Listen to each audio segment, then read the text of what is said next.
Thanks for watching my Saiga 12 conversion series. In this video we'll be installing the Vltor buffer tube for use with AR-15 style buttstocks.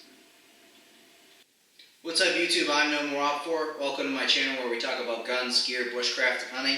In this video, going to install the Vltor buffer tube onto my Saiga 12, finishing the conversion with that piece. I would recommend though you go back and watch my first video of this series that explains 922R compliance. There's a lot of detail in there that will get you caught up to speed if you're unfamiliar with those laws. I highly suggest you check it out.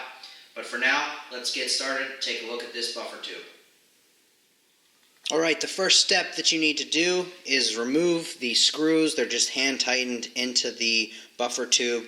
And then we'll have to select which Kydex dust plate fits your receiver best. Now, depending on where your firearm was made, it may have a different size receiver. One of these three pieces will fit best. The single line, primarily for Chinese AKS, Clayco, Norinco, and Polytech. Part 3A and 4A are typically for the AKM AK-74 variants. The 3A is for the heavyweight trunnion and the 4A is the lightweight trunnion. Both of these are primarily Soviet and Eastern Euro comm bloc countries. For my Saiga 12, the largest 4A was the one that fit best, so we'll go ahead and install that onto the buffer tube. To do that, simply take your buffer tube with the marked side facing into the receiver. Go ahead and slide that up. Alright, after that you're going to take your stainless steel square nut along with the longer screw provided. And this is partially captured by the stock there, but keep in mind it can slide around. We're going to take our longer screw and apply some Loctite and then install it once the buffer tube is inserted. And I'll show you that in just a second. So we've got the square nut in place. Again, slide on the dust cover plate like so.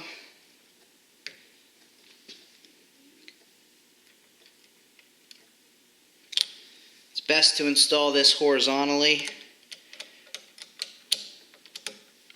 so that the square nut does not slide out of place. Keep in mind it can slide into the receiver if you're not doing this horizontally. Don't tighten that all the way, just get it started. And then we'll go ahead and take our second screw, get some Loctite on that.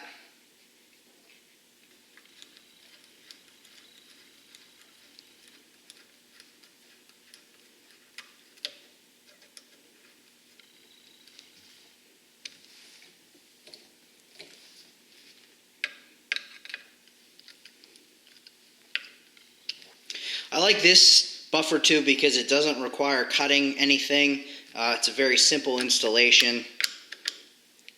Now that I've got these indexed properly, make sure it's fully inserted and then go ahead and tighten them all the way down.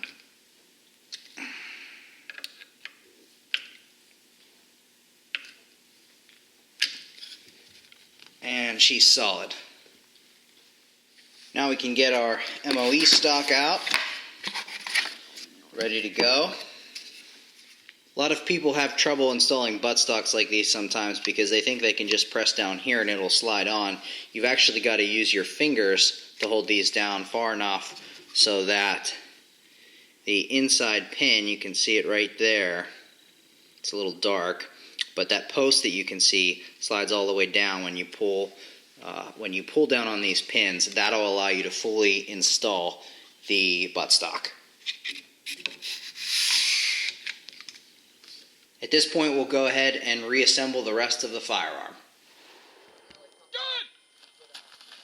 Thanks for watching part 5 of my Saiga 12 conversion series. Stay tuned for additional videos on installation of other Saiga 12 aftermarket accessories. Please be sure to rate and comment on the video you just viewed. For more videos on guns, gear, bushcraft, and hunting, subscribe by clicking the channel icon. You can also see a link to my last video as well as to my other social media. Make sure to like No More Vltor on Facebook, follow me on Instagram, and see detailed posts on my blog. Thanks for subscribing to No More Vltor's YouTube channel.